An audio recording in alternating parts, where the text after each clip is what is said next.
Welcome to Fairways and Greens. Once again, it's time for the Walters Report here on Claibs Online. And we're featuring today the gentleman who is the director of golf and general manager at the #1 public golf course in St. Louis. He is Shawn Barnes, also known as Buck. He's my boss. He's my friend. And he's my golf professional. How are you, Buck? I'm doing great, Jennings. How are you this morning? I'm doing well. I wanted to start, and we've been starting these with asking guys about that middle of March when the uncertainty hit and we weren't sure how COVID was going to affect anything, let alone the golf business. And Illinois was a little different. But take us through what that was like for you, because you've seen a lot as a golf professional, but nothing like what we saw. Well, I think you just said I'm old, but that's okay. No. And I've been around. Yeah, March, as we all know, brought something no one could ever fathom. You couldn't picture a scenario like that, and let alone plan for it. So we were closed in Illinois, as you know, for right around 40 days, and then opened up sorta in May, and we kind of went from there.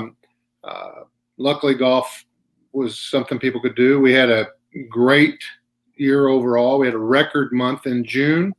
Where the last day of June was a complete rainout. So in 29 days in June, we played more rounds than any month in the history of the club. And then we beat that in August by a significant number as well. As you know, there were very few events. We had some, but not very many. But the increase came in the afternoon, where people working from home, they could get their work done, get out of the office early, and get out here and play golf. So we increased a tremendous amount in the afternoon. We certainly did, and we know that, as you said, rounds were up. It affected golf outings. That was a different thing, and Gateway had become one of the leaders, obviously, on the public side in terms of golf outings. As we head into 2021, with still a lot of uncertainty about the virus, it appears golf is going to be another good place to play or to get away. And how has that affected your planning for this year? I know there's a commitment. There's always been a commitment to customer service, but I think it's increased now. Yep. And one of those things that, an addition that hasn't been announced yet, but we both feel is going to happen, is kind of a real 10th tee at the 10th tee. Yeah, a real halfway house, like you'd see at a country club. That's what we're envisioning, and I think that will be a tremendous asset. We're going to continue our bunker and our tee project as well. We've been working on the bunkers slowly and surely. We did as folks that played here this fall know, we did some tee renovation and expansion on 7, 12. Those were both enlarged a great deal. We did the forward white tee on number 15, and we did the white tee on number 18 as well. And we'll do the blue tee there on 18 next year. We'll do number 4. We'll do some other projects as well. But we're going to add to the driving range, as we've talked about, some additional targets out there. But the biggest thing will be the new halfway house. We'll be able to do things we've never done out there. Well, and you talked about what's going on the golf course. You and I both feel comfortable saying that we work at the best maintained public golf course facility under the direction of Steve Leach and his sidekick, Kyle Stratman. Yep. And, what does it mean? What does, for the player out there, the customer, what does making those tees bigger mean for them? Or does it mean anything? No, it certainly means something to them from a conditioning standpoint. I mean, we're the busiest, as busiest course around, and 18-hole golf course at least, and probably challenge some of the other. Well, have more than 18 holes, but the tees are par 3 tees especially, or some of the smaller tees like 18, the white tee there, just get beat up tremendously from that amount of play. And so the larger tee will provide the golfer with a better condition when they step up on the tee for that hole. And it's a little, gives us time to recover. Not just in the spring we'll have good conditions, but it'll give us time to recover throughout the year before we use that same spot, and give us a better overall conditions on the golf course, on the tees on those holes, and the rest of the golf course.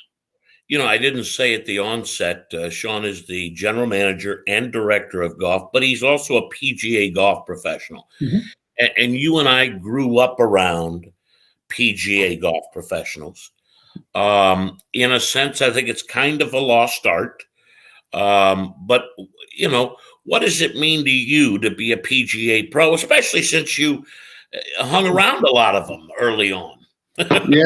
Yeah. Well, as we established earlier, I've been around a long time, but, I've been around great golf professionals since I started playing golf. I mean, Steve Heckel and Larry Emery early on at Crab Orchard, and Garth Beyer at Old Warson, and worked with Russ Ludloff at Whitmore, and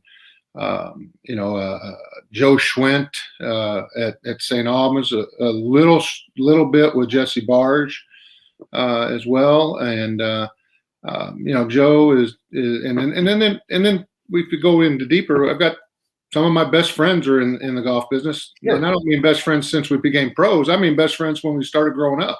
Yep. So Mike Tucker and Jeff Mulliken and Bobby Pavlonis, and so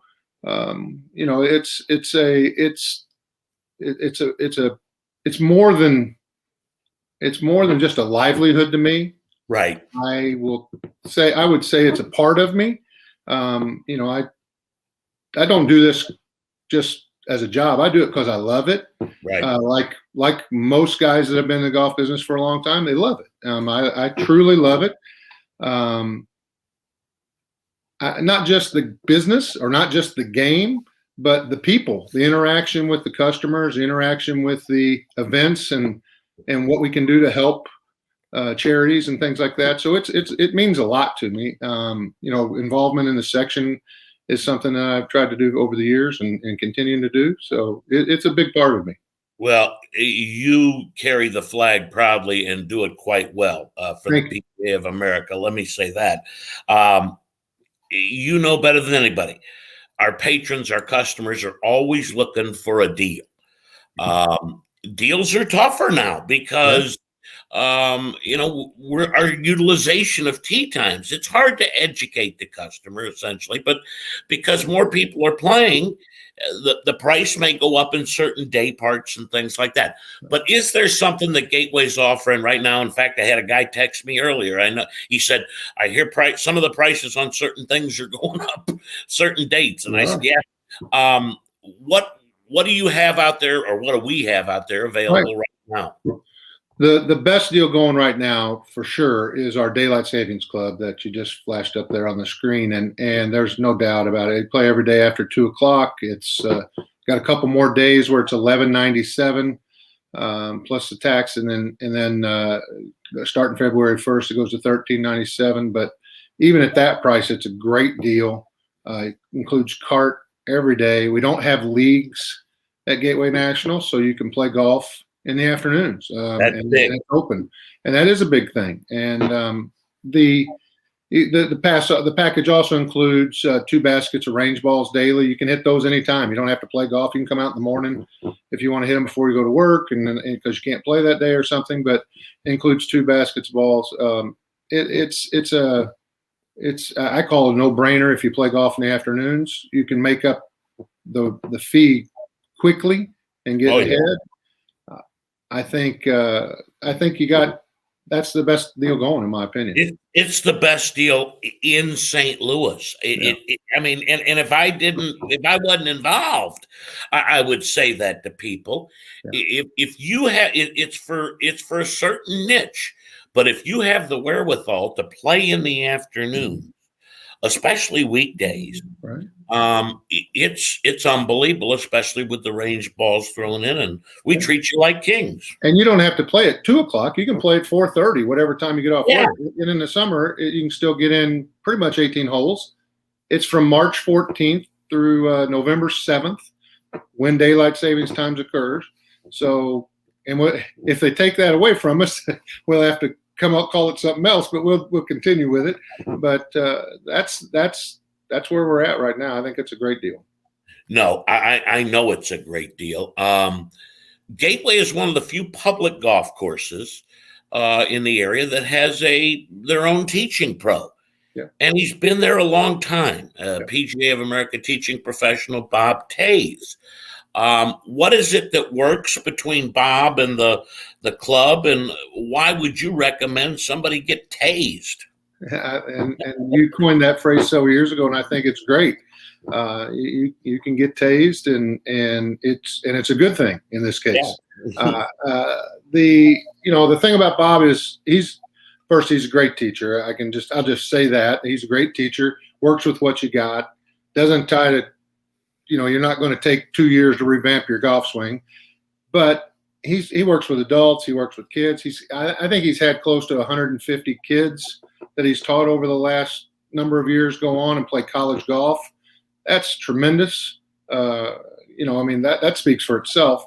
He's a 2-time teacher of the year, once here in the Gateway PGA section, once in the Iowa PGA section. He's been here for this will be like year 22, I think, for him here. That's a long run. Yeah. And we talked when he first came here back in 2000, and I thought it was a great relationship. My job didn't, at that time, even then, didn't allow me a whole lot of time to teach, but it was something that we needed to offer. So it's been a great partnership. I hope it continues for many years going forward. And how do you, if people want to get a hold of Bob, they can call the golf shop 314-421-4653, and we'll get you in touch with Bob. Shawn, how do you envision Gateway, which in the past had been, Outings had been one of the staples, in 2021? How do you think the outing situation is going to play out? I mean, it's a little easier maybe than predicting the weather, but it's really the same thing, a little difficult. But I believe it'll be less than a normal year, whatever normal is now, but less than what used to be a normal year still. But I think that the charities will start looking at bringing their events back into. That's a huge revenue source for them, the golf outings. And I think where we may see some, this is just my opinion, I think the corporate side might lag a little behind, but I think the charities will try to have an event. It may not be the same structure that people are used to because of whatever restrictions you have from gatherings and things like that, but they'll have an event nonetheless and be able to create some revenue for themselves. That's what I see. And that's what I'm kind of hearing from groups that are asking about events. It's mostly the charity groups. So keep that in mind if you're involved in a charity or want to do an outing. I mean, it's a process, and Shawn, it changes every day, and Shawn is dealing with people. So if you want, give him a call on that. What do you think the benefits are? Because you've worked places without a management company and you've worked places with a management company. What are the benefits of Walters Golf Management for a facility? Wow, that's I think a huge. The answer to that is a huge encompassing thing that we could probably do a whole segment just on that. I mean, there really are a lot of elements. Yeah, there's so many things that you don't really think about day to day. But I think the benefits got to start with the leadership and the direction that we get from the management company with Jeff Smith and Lucy Mitchell, Aaron Gleasing, Kelly Kirchhoff, Dennis Barron from the agronomic side. They're the keys to it. But we get a lot of interaction with them, and that's a big part of it. We get day-to-day interaction at times. And the other thing I think is they promote from within. I think there's a huge number of managers within the company that started at a lower position and moved up. I think that creates a lot of symmetry overall and understanding of what we're working towards. The decisions they make are not just because of what they think or feel or what we think or feel. They're driven on data. Right. I mean, it's not a just fly by the seat of your pants thing. It's there's data driven material. You know, they certainly use the buying power that they have to benefit the golf course, the owners, and the bottom line. Anyway, I mean, I think any way you can slice it up, the management company provides more than to the bottom line than they cost in a tremendous way. Yeah, I don't think people would necessarily understand. Yeah. And I think it surprises you and I sometimes that other facilities don't have somebody assisting in the manner that we do. The term, well, I think we benefit from it. You know, I yeah. mean, it does. I don't know that it surprised me because you've got different groups and owners, but we certainly benefit from, you know, those people I mentioned at the top there, Jeff and Aaron, Lucy, Kelly, and Denny. They're all experts in whatever field they're in, and you know, whether it's you know, Lucy's an expert in clubhouse and food and beverage stuff, and Kelly's accounting, and Dennis's agronomy, Jeff and Aaron in the golf side. So I mean, we get to touch all aspects. No question about it. The term dynamic pricing is used. Yeah. Give us a a simple man's version of what dynamic pricing is and why it's good not only for the property, but the customer. Well, for the customer, the simple definition is for the customer, they get to determine the rate and the time that works best for them. It's totally up to them. They drive the rate and the times that are booked at the course. For that rate. Let me continue with that. That rate will benefit on how busy we are. If we're very busy and you book late right before the day before you want to play, that rate might be a little higher. But if you book a week or more out, that rate's going to be a little lower, and you've got a better variety of times to book from at the same time. For the course, with probably 80% plus of our, not probably 80. I know it's not probably. We use data. We got 80% plus of our tee times being booked online. What that does for us is the phone rings a lot less and allows us the opportunity to take care of the customer in front of us or out on the golf shop floor, and provide the service and the experience that we want to do with those folks. No question about it. When someone plays their round at Gateway and they hopefully just shut their trunk and not slam it on their way out, and they're driving down that lane down to where you get back to start going toward the highway, what do you want them thinking about their day at Gateway, Shawn? Well, I want them to feel, we want to, and we're going to continue to elevate this, but we want them to feel they've had a great experience. We want them to feel, my motto in the golf shop is I don't want anyone to ever feel like they've been taken advantage of. So I want to provide them with, quality products and quality golf course at a fair price. So they're, I want them to feel like they're treated well and treated fairly. And I guess ultimately when they leave, I want them to be thinking about when, booking their next tee time at Gateway National. That's really what we want them to do, is come back. It's no secret. I've said this many times over. My job's pretty easy. I've always looked at it this way. My job's pretty easy. It's to help people have fun. And as long as we can do that, everything's going to be okay. We got great golf course, not a good golf course, good golf course. And if we're helping them have fun and they have a great experience, they're going to be back. And if we're having a good time, maybe they're having a good time. That's exactly right. All right, it is time for our quick hits, presented by your friend and mine, Bill Morrow, down at Dalhousie Golf Club. Boy, I wonder where Billy's playing today. I'm sure no telling. He's America's guest. Boy, I mean, he's taken Mike Shannon's spot since Mike's not as quick as he once was.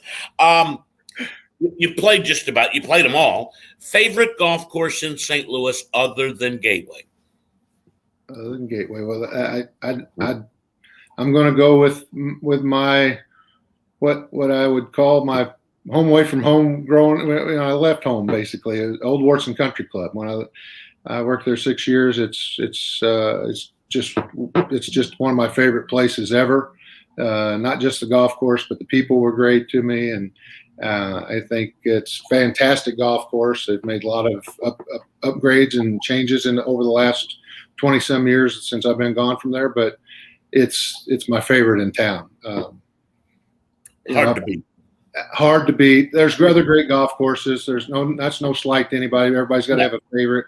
I think, outside of St. Louis, I've got, I've not played everywhere outside St. Louis, but been lucky enough to play some places. I love Pinehurst, the whole area. I've played tons of places there. I've been there many times. Medina is great. Experience I had at Isleworth. Just phenomenal place. That's where your man Tiger shot his only 59, and I can't even believe that after playing there, how somebody could shoot 59 there. Old Florida was great, and Calusa Pines, maybe my favorite experience of playing in a golf course. Well, you used the term experience, and I mentioned Dalhousie Golf Club, our sponsor. And I said on the internet a couple of weeks ago on Facebook, I said, #1 golf course in the state. Well, it was ranked #1 by somebody or something, and they put it on their thing. But I feel, again, as I said earlier, I feel comfortable saying Gateway is the best maintained public golf course in the region. Dalhousie might be the best experience. Yeah, they do a great job there. I've played there several times. They do a great job, and the folks there, Jack Connell and Billy, and their whole staff are tremendously good people. They got the cabins there and everything. So it's a great experience. No doubt about it. All right, second question on our Dalhousie Quick Hits. Will Tiger Woods win another major? I'm going to say if he stays healthy, yes. And everyone says it. Oh, his best chance is the Masters. Obviously, he's got a good chance there because he plays so well there. But I kind of look forward to next year at the Open Championship at St. Andrews. He kind of plays well there too. I don't know if you remember, but I think, and I think I'm correct in saying if he were to win there, he's not going to catch Jack necessarily in majors, but he'll pass him in age of winning a major, and he'll only trail Mr. Boros, the oldest major championship winner. So, Tiger does a lot of things that are motivated by, that he's motivated by. And if he thinks he can't get there by numbers, maybe he can get there, surpass Jack in the age category. Yeah, that's always been my feel is once he doesn't think he can do it, he's not going to hang around. He's not that that's arrogance or anything, but I think that's just the way he's approached it. I don't see him playing the Champions Tour weekly. No, I do not. We got a better chance of coming out to Gateway. He's always welcome. Friday night, steak or pizza? I love a good steak, but I'm going to have to say pizza, but with a caveat. Okay. As not any of this St. Louis so-called style pizza. That ain't real pizza. If that's the case, I'll take the steak. But you like a pie. I like a New York style, slice. Slice type of pizza. Yeah. There's some good places in St. Louis for that too. Oh, there's no question. Yeah. St. Louis is obviously a wonderful pizza place, and it's a good golf place. And you've been a strong member of the golf community for a long time. We're expecting a great year in 2021. Buck, thanks for coming on. Thank you. The Walters Report, and let's hope 2021 is a great year. Happy to do it, and see you soon. Thank you.